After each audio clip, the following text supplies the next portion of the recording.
اللهم صل على سيدنا محمد الفاتح لما خلق والخاتم لما سبق الناصر الحق بالحق والهادي الى صراطك المستقيم وعلى آله حق قدره ومقداره.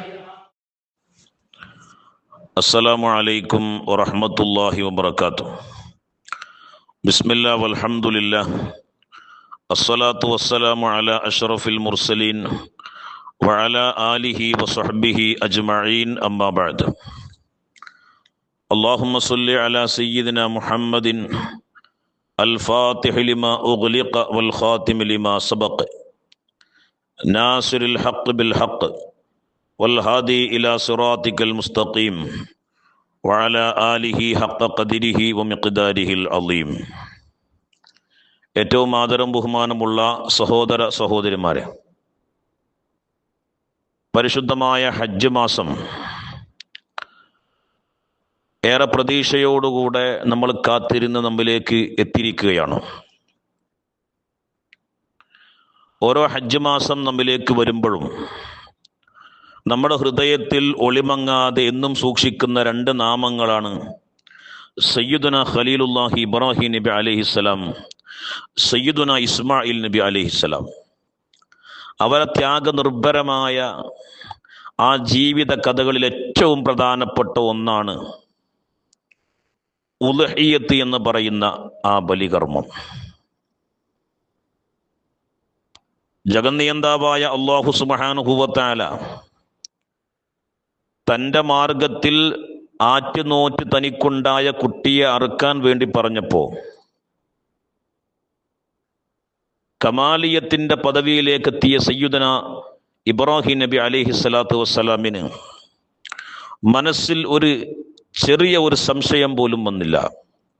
അള്ളാഹു അങ്ങനെ പറഞ്ഞുവെങ്കിൽ ഞാൻ എൻ്റെ മകനെ ബലിയറുക്കാൻ തയ്യാറാണ് എന്ന അസ്മോടുകൂടെ ബഹുമാനപ്പെട്ട ഇസ്മായിൽ നബി അറുക്കാൻ വേണ്ടി തയ്യാറായതും അല്ലാഹു സുബ്ഹാനഹു വ തആല ആ അറിവിനുള്ളതായ പോക്കും അതിൻ്റെ നീക്കങ്ങളും ഇഷ്ടപ്പെട്ടതിൻ്റെ കാരണം കൊണ്ട് ഇബ്രാഹിം നബി അലൈഹിസ്സലാമിനെ തൃപ്തിപ്പെട്ടു. അതിൻ്റെ പേരിൽ സ്വർഗത്തിൽ നിന്ന് അല്ലാഹു സുബ്ഹാനഹു വ തആല ആടിനെ ഇറക്കിയെന്നും ആ ആടിനെ അറുത്തുകൊണ്ട് സയ്യിദുന ഇബ്രാഹിം നബി അലൈഹിസ്സലാത്തു വസ്സലാം ആദ്യമായി ബലികർമ്മത്തിന് തുടക്കം കുറിക്കുകയാണ്.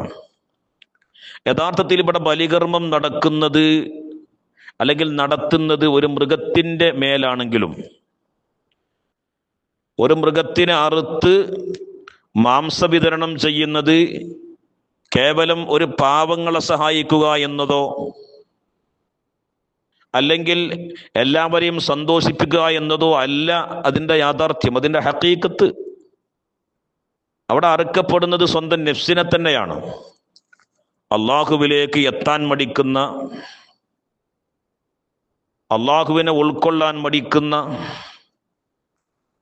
ആത്മാവിനെ പൂർണ്ണമായും അള്ളാഹുവിലേക്ക് തിരിക്കണമെങ്കിൽ ഒരു മനുഷ്യന്റെ നഫ്സിനെ ഇല്ലായ്മ ചെയ്യണം. ശൈത്താനേക്കാളും നമ്മൾ ഭയപ്പെടേണ്ട, ശൈത്താനേക്കാളും ശക്തിയുള്ള നഫ്സിനെ പൂർണ്ണമായും ഇല്ലാതെയാക്കിയാലേ പരമ്പൊരുളാകുന്ന അള്ളാഹുവിലേക്ക് പൂർണ്ണമായി തവജ്ജുഹാകാൻ ഒരടിമക്ക് കഴിയുള്ളൂ. അതിനുള്ള ഏറ്റവും നല്ല കർമ്മമാണ് ഇവിടെ ബലികർമ്മം. ആ ബലികർമ്മത്തിലൂടെ സ്വന്തം നഫ്സിനെ ഇല്ലായ്മ ചെയ്ത് സ്വന്തത്തിന് പോലും മറന്നുകൊണ്ട് എവിടെ നോക്കിയാലും അള്ളാഹുവിനെ മാത്രം കാണുന്ന ഒരവസ്ഥയിലേക്ക് ഒരു അടിമയെ എത്തിക്കുക എന്നതാണ് ഈ ബലികർമ്മത്തിലൂടെ അള്ളാഹു സുബ്ഹാനഹു വ തആല ഉദ്ദേശിക്കുന്നത്. അതാണ് അതിൻ്റെ തസവുഫ്, അതാണ് അതിൻ്റെ ആത്മീയത, അതാണ് അതിൻ്റെ ആത്മാവ്. ഇവിടെ അറുക്കപ്പെടുന്ന മൃഗങ്ങളാണെങ്കിലോ നമുക്കറിയാം, അള്ളാഹുവിൻ്റെ കോടാനുകോടി സൃഷ്ടികളിൽ ഏറ്റവും അള്ളാഹുവിലേക്ക് ഏറ്റവും ഖുർബുള്ളത് മനുഷ്യരാണ്. മനുഷ്യരെക്കാൾ അള്ളാഹുവിലേക്ക് അടുത്ത ഒരാളുമില്ല. മനുഷ്യൻ എന്ന് പറയുന്നത് അള്ളാഹുവിൻ്റെ ഖലീഫയാണ്, അള്ളാഹുവിൻ്റെ പ്രതിനിധിയാണ്. അൻത സമീനുൻ, നീ ഒരു വിലയേറിയ വസ്തുവാണ്. അൻത ഖലീഫത്തുല്ലാ, നീ അള്ളാഹുവിൻ്റെ ഖലീഫയാണ്, പ്രതിനിധിയാണ്. പരിശുദ്ധമായ ഖുർആൻ വളരെ വ്യക്തമായി തന്നെ പറയുന്നു, ഇന്നി ജാഇലുൻ ഫിൽ അർളി ഖലീഫ. അള്ളാഹുവിൻ്റെ പ്രതിനിധിയായ അള്ളാഹുവിനോട് ഏറ്റവും കുർബുള്ള ആ മനുഷ്യൻ അള്ളാഹുവിലേക്ക് കുറച്ചുകൂടി സഞ്ചരിച്ചാൽ, വളരെ അടുത്ത് സഞ്ചരിച്ചാൽ എത്തും. പക്ഷെ അതിന് തടസ്സമായി നിൽക്കുന്നത് എന്താണ്? നഫ്സാണ്. ആ നഫ്സിനെ ബലിയറുത്തുകൊണ്ട് പൂർണ്ണമായി ഇല്ലാതെയാക്കണം. ഇനിയിവിടെ അറുക്കപ്പെടുന്ന ഈ ജീവികൾ, ആടാണെങ്കിലും അതുപോലെ തന്നെ മാടാണെങ്കിലും ഒട്ടകമാണെങ്കിലും ഒക്കെ, ബഹുമാനപ്പെട്ട ഗൗസുല്ല നമ്മ അവിടുത്തെ സിറുൽ അസ്റാർ എന്ന് പറയുന്ന കിതാബിൽ പറയുന്നുണ്ട്, ഈ അറുക്കപ്പെടുന്നതായ ജീവികളൊക്കെ സ്വർഗത്തിലെ പ്രത്യേകമായ പദാർത്ഥങ്ങൾ കൊണ്ട് സൃഷ്ടിക്കപ്പെട്ടവയാണ്. ആടാണെങ്കിലും മാടാണെങ്കിലും ഒട്ടകങ്ങളാണെങ്കിലും അതിനെയൊക്കെ അല്ലാഹു സുബ്ഹാനഹു വ തആല സ്വർഗത്തിലെ പ്രത്യേകമായ ചില പദാർത്ഥങ്ങൾ ഉപയോഗിച്ചിട്ടാണ് അല്ലാഹു സുബ്ഹാനഹു വ തആല പഠിച്ചിട്ടുള്ളത്. അപ്പൊ മനുഷ്യൻ കഴിക്കുന്നത് പോലും സ്വർഗീയ ഭക്ഷണമാണ്. ഉലഹിയത്തിന് അറുക്കുന്ന ആടാണെങ്കിലും മാടാണെങ്കിലും ഒട്ടകങ്ങളാണെങ്കിലും അത് സ്വർഗീയ ഭക്ഷണമാണ്. അല്ലാഹു സുബ്ഹാനഹു വ തആല മനുഷ്യർക്ക് നൽകുന്ന ആ ഭക്ഷണത്തിൽ പോലും എത്ര മഹത്വമാണ് അല്ലാഹു സുബ്ഹാനഹു വ തആല കൽപ്പിച്ചത്. എത്രമാത്രം പരിശുദ്ധിയാണ് അല്ലാഹു സുബ്ഹാനഹു വ തആല മനുഷ്യന്മാർക്ക് നൽകിയത്. അപ്പോൾ ഓരോ ബലിപെരുന്നാളും വരുമ്പോ പരമാവധി എല്ലാവരും ഉലഹിയത്ത് ബലികർമ്മത്തിലേക്ക് ഇറങ്ങി. നമ്മൾ എത്ര കാശ് അനാവശ്യമായി ചെലവാക്കുന്ന ആൾക്കാരാണ്. ഒരു ചെറിയ സദ്യക്ക് വേണ്ടി തന്നെ 10,000 ചെലവഴിക്കുന്ന ആൾക്കാരാണ്. അത്ര പൈസ ഒരു ഷെയറായി കൂടുമ്പോൾ ആവശ്യം വരില്ല. ഇപ്പം നമ്മുടെ നാട്ടിലൊക്കെ നടക്കുന്ന ഈ ബലികർമ്മത്തിൽ എല്ലാവരും പങ്കാളികളാവുക.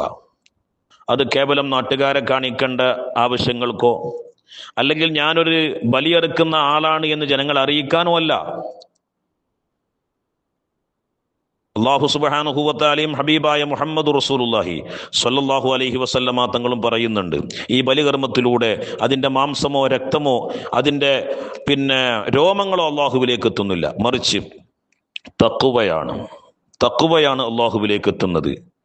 ആ ബലികർമ്മത്തിലൂടെ സ്വന്തം നഫ്സിനെ ഇല്ലായ്മ ചെയ്ത് പൂർണ്ണമായും അള്ളാഹുവിലേക്ക് തിരിയുന്ന ഒരു യഥാർത്ഥ ആരിഫായി ഒരു മനുഷ്യൻ മാറുക. അതാണ് ഓരോ ബലികർമ്മത്തിലും അള്ളാഹു സുബ്ഹാനഹു വ തആല ഉദ്ദേശിക്കുന്നത്. ബലികർമ്മത്തിന് വേണ്ടി തയ്യാറാകുന്ന എല്ലാ ആളുകളും ആ ബലി അറുക്കുന്ന സമയത്ത് മനസ്സിലാക്കുക, ഞാനിവിടെ അറുക്കുന്നത് അത് എൻ്റെ നഫ്സിനെ തന്നെയാണ്. എൻ്റെ നഫ്സിനെ പൂർണ്ണമായി ഇല്ലായ്മ ചെയ്താലാണ് എൻ്റെ സ്നേഹനിധിയാകുന്ന എൻ്റെ പ്രണയഭാജനാകുന്ന അള്ളാഹുവിലേക്ക് എനിക്ക് എത്താൻ കഴിയുള്ളൂ എന്ന് മനസ്സിലാക്കി ആ ഒരു കൃത്യനിർവഹണത്തിന് വേണ്ടി എല്ലാവരും തയ്യാറാവുക. അല്ലാഹു സുബ്ഹാനഹു വ തആല നമ്മുടെ എല്ലാ അമലുകളും സ്വീകരിക്കട്ടെ. പൂർണ്ണമായും നഫ്സിനെ ഇല്ലായ്മ ചെയ്തുകൊണ്ട് അള്ളാഹുവിലേക്ക് തവജ്ജുഹായി അള്ളാഹു ഏറ്റവും ഇഷ്ടപ്പെട്ട സ്വർഗീയ പാനീയം കഴിച്ച് ആ സ്വർഗീയ മാംസം കഴിച്ച് ആ ദിവസം ധന്യമാകാൻ എല്ലാവരും ശ്രദ്ധിക്കുക, ശ്രമിക്കുക. അല്ലാഹു സുബ്ഹാനഹു വ തആല തൗഫീഖ് ചെയ്യട്ടെ. റബ്ബനാ തഖബ്ബൽ മിന്നാ ഇന്നക അൻതസ് സമീഉൽ അലീം. അസ്സലാമു അലൈക്കും വറഹ്മത്തുള്ളാഹി വബറകാതുഹു.